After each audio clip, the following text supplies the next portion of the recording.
کلام تو عصای معجزه آسای تو. Your word is your wand. تو همانی هستی که میگویی. نویسنده فلورانس اسکاول شین. زندگی یک چوب جادویی به شما داده تا هر چه که خواستید رو تنها با حرکت دادن اون به دست بیارید.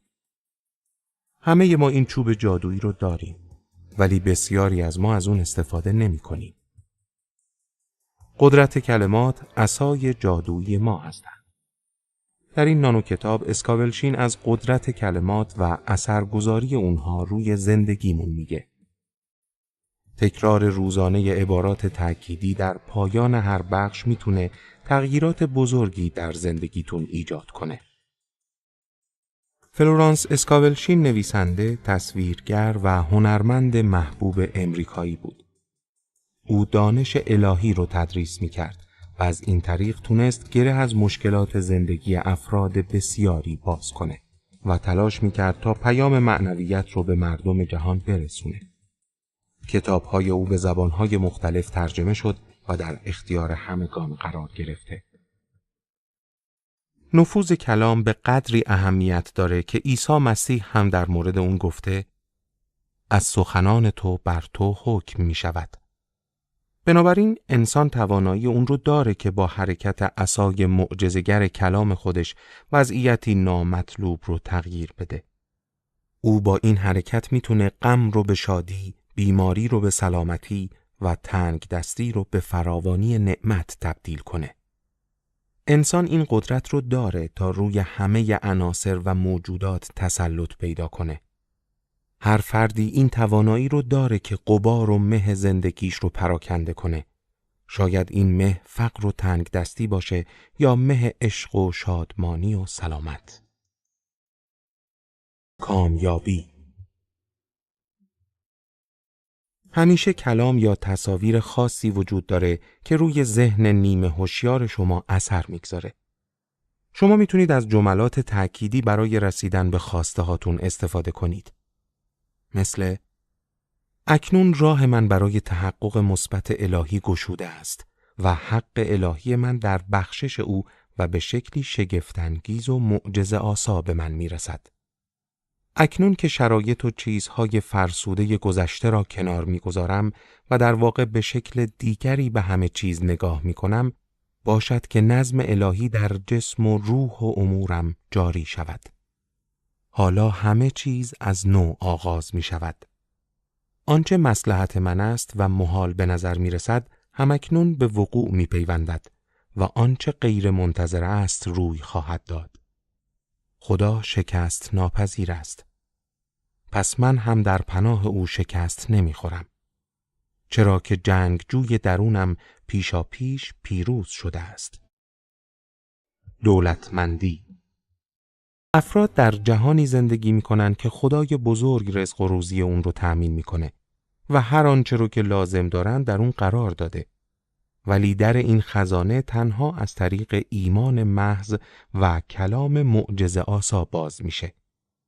یعنی اگه ایمان داشته باشی برات همه چیز امکان پذیره.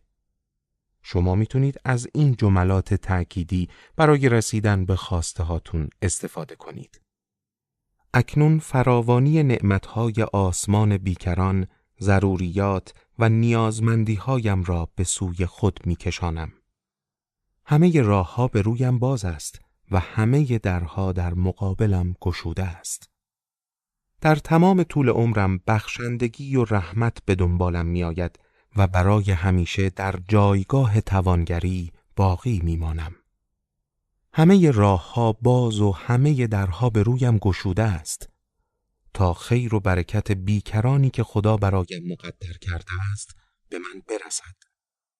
درهایی خارج از حد تصور و راههایی که فکرش را نمی توانم کنم گشوده می شوند تا فراوانی و برکت در پرتو لطف الهی به سویم جاری شود.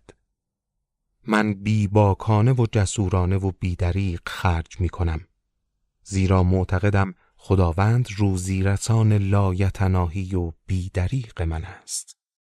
شادمانی. شادمانی به دست آوردنیه. شما نمیتونید در جایی که ترس، نگرانی و تشویش وجود داره احساس شادمانی کنید. احساس شادمانی و امنیت حاصل اعتماد کامل به خداست. هنگامی که انسان به این امر معتقده که قدرتی مطلق و شکست ناپذیر از او و تمام متعلقات و خواستنی‌های او حمایت میکنه و تمام آرزوهایی رو که به مصلحتشه برآورده میکنه، دیگه میتونه فارغ و آسوده از هر احساس نگرانی، احساس شادمانی و رضایت خاطر داشته باشه. شما میتونید از این جملات تأکیدی برای رسیدن به خواسته هاتون استفاده کنید. من در شادمانی ازلی که در سرنوشتم است غرق شده‌ام.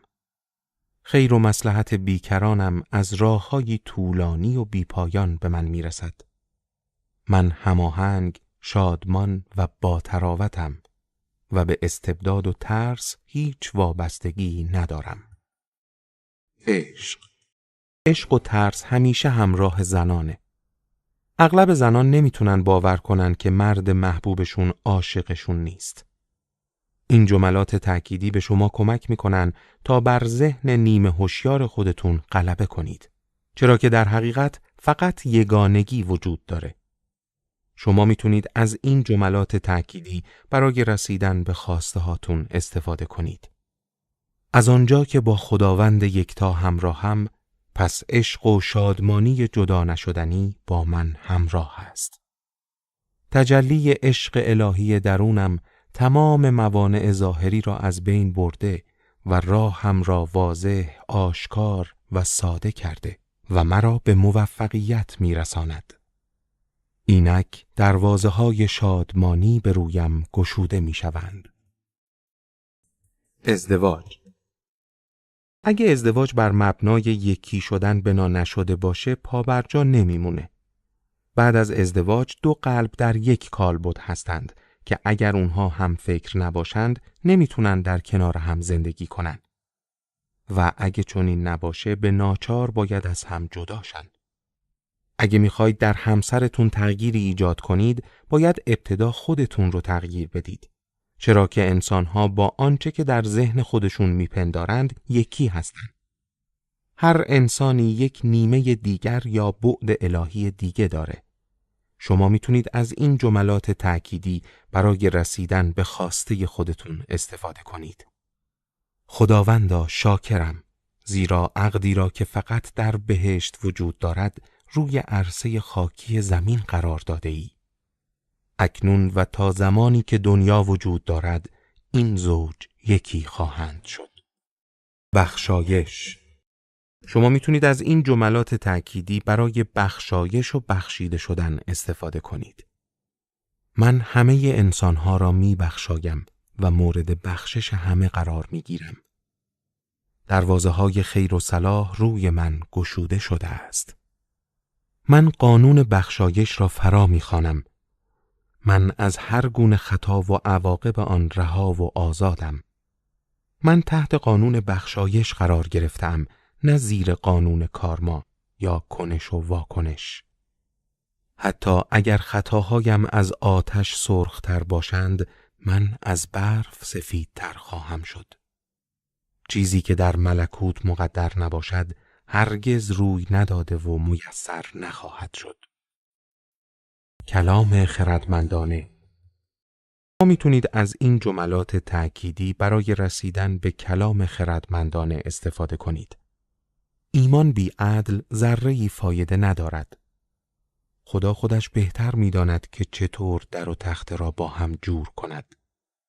هیچ وقت به عمق و به فاصله زیر پایت نگاه نکن، وگرنه نمی‌پری. خدا در مکانهایی بدور از انتظار شگفتی‌هایش را به تصویر می‌کشد. هر قید و بندی حاصل تعلق خاطر بیش از حد به دنیاست. به خواست پروردگار و لطف او برای آزادی و رهایی از هر بندی همواره راه خروجی هست. همه انسان‌ها آزادند تا اونچه که مشیت الهیه رو به انجام برسونند. ایمان. امید به آینده نگاه میکنه، در حالی که ایمان یقین داره پیشا پیش به دست آورده و با اون هماهنگه. مادامی که فردی به خواسته دلش نرسیده، نباید اون رو آشکار کنه و در مورد اون با کسی صحبت کنه. برای رسیدن به خواسته هاتون باید ایمان قلبی خودتون رو تقویت کنید و در این راه این جملات تأکیدی به شما کمک میکنه. به لطف خدا همه افراد، همه موقعیت‌ها و حتی ظاهر مخالف امور برای رساندن من به خیر و صلاحم و برآوردن آرزوی قلبیم در حرکتند. زحمت‌ها و ممانعت‌های همه دوستانه اند و این موانع مانند تخته پرش عمل می‌کند و اکنون به سوی آنچه مصلحتم است می‌پرم. از آنجایی که پروردگار یگانه و من جدایی ناپذیریم، پس با خیر و خوشی و مصلحت جدایی ناپذیر خود نیز همراهم. خیر و صلاحم را در پرتو نور می بینم. اکنون کسب و کارم پر رزق و روزی است. من همه بارها را به دست خدای درونم می سپارم تا خود فارغ و رها باشم. از دست دادن. اگه چیزی رو از دست دادید، نشون دهنده اینه که در ذهن نیمه هوشیار خودتون به اون معتقد بودید. انسان در دو صورت چیزی رو از دست میده. یکی این که اون چیز حق الهی او نباشه و دیگه این که اون چیز مناسب با شأن و مقام او نباشه. بنابراین با خودتون بگید: در ذهن الهی از دست دادن وجود ندارد. بنابراین هرگز امکان ندارد چیزی را که حق الهی من است از دست بدهم. هر آنچه که از دست بدهم یا همان چیز به من برگردانده خواهد شد یا معادل آن را باز خواهم گرفت. دین. وقتی فردی در شرایط بدهکاری و طلبکاری باشه، نشون میده که در ذهن نیمه هوشیارش به دین اعتقاد داره. برای اینکه این وضعیت تغییر کنه، فرد باید اون رو خنثی کنه. میتونید از این جملات تأکیدی استفاده کنید. من دین را انکار میکنم. در ذهن الهی دین وجود ندارد. بنابراین من مدیون هیچ کس نیستم. به لطف و مهربانی خداوند همه بدهی‌هایم به بهترین وجه تسویه شده است. همه را میبخشایم و از خدا میخواهم به مال همه برکت بدهد. فروش. وقتی فرد ایمان زیادی داشته باشه، میتونه به فروش بالایی برسه. ایمان هرگز به سختی‌ها توجهی نمی‌کنه، چرا که خودش رو برای برکتی که از خدا درخواست کرده آماده می‌کنه. برای افزایش فروش خودتون میتونید از این جملات تأکیدی الهام بگیرید.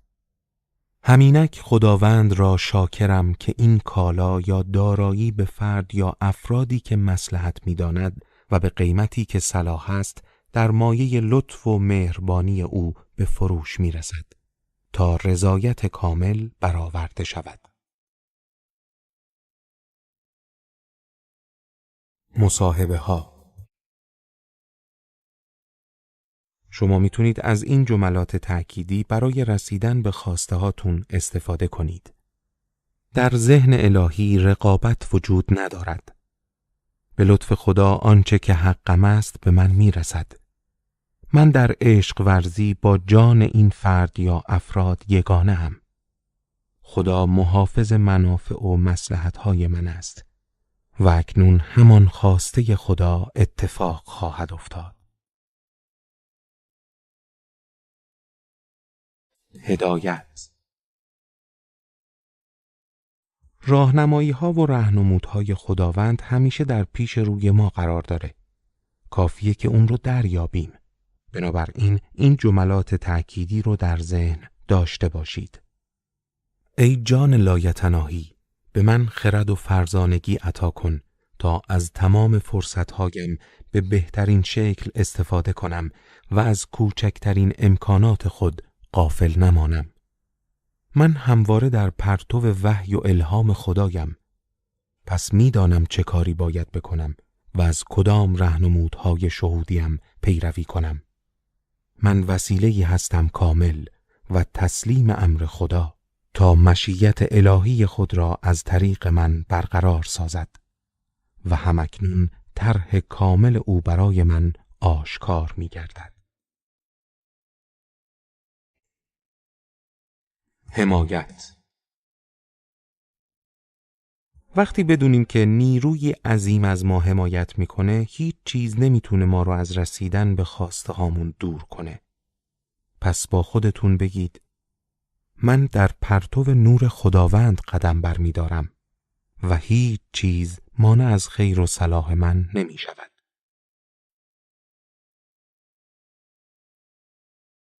حافظه.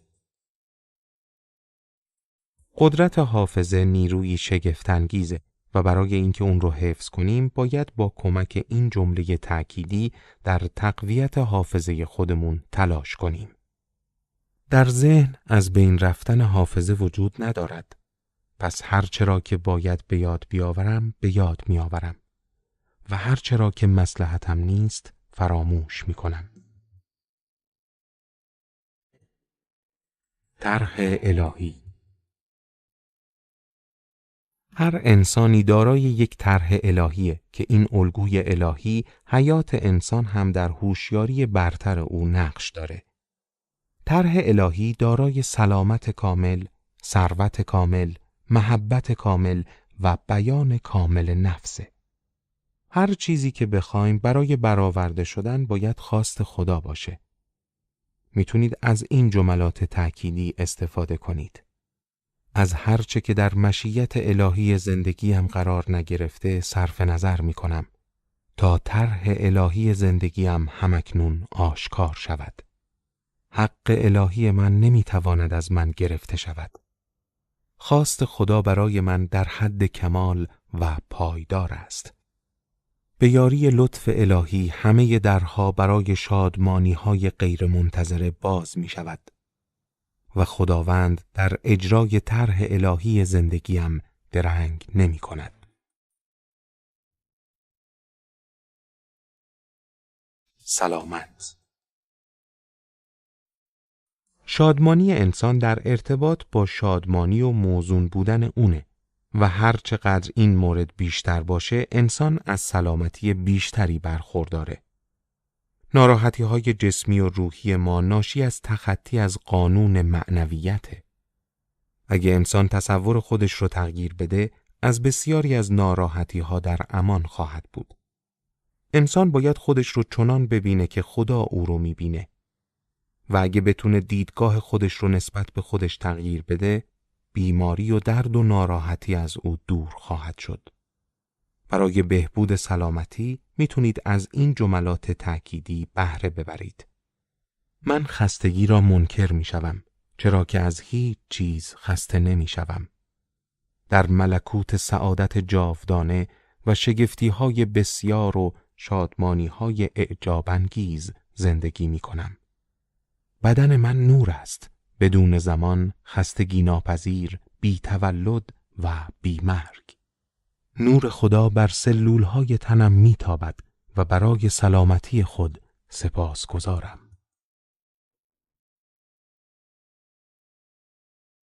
عناصر. انسان اشرف مخلوقاته و میتونه با قدرتی که خداوند به او عطا کرده عناصر مختلف در طبیعت رو تحت کنترل خودش در بیاره. این جملات تأکیدی رو در نظر بگیرید. در ذهن الهی خشکسالی وجود ندارد. من برای بارش باران کافی خدا را شکر می کنم و به روشنی می بینم که همکنون بارانی ملایم می بارد. خداوند درونم همکنون به بادها و دریاها فرمان می دهد که آرامش کامل برقرار شود. من به وضوح آرامش زمین و دریاها را می بینم. امور متفرقه. ترس باعث میشه تا ما یک تصویر روشن از چیزی که از اون هراس داریم رو در ذهن نیمه هوشیار خودمون زنده نگه داشته و تصویر سازی کنیم. برای اینکه از ترس‌ها و تصاویر ذهنی ترسناک خودمون در امان باشیم، باید به عدم مقاومت روی بیاریم. برای از بین بردن ترس‌ها باید به قدرت کلام هم اهمیت داده شه. وقتی از مشکلات و ترس‌هامون دائم حرف بزنیم، اونها رو دوچندان می‌کنیم. انسان همون چیزی که در عالم تصور و افکار خودش کاشته رو برداشت می‌کنه. از قدرت ایمان برای برطرف کردن ترس‌ها استفاده کنید. چرا که خداوند معجزه‌های خودش رو از راه‌های عجیبی به انجام می‌رسونه. همانطور که خدا جدایی ناپذیر است، خیر و مصلحت من هم با موهبت او جدایی ناپذیرند. من به ظاهر امروز توجه نمی کنم و از آن متأثر نمی شوم، بلکه به خدا توکل می کنم و او اکنون خواسته مرا برآورده می کند. من در ذهن الهی آرمانی کامل و همواره در جای عالی قرار دارم و برای پاداشی عالی به کاری عالی می پردازم. نتیجه گیری.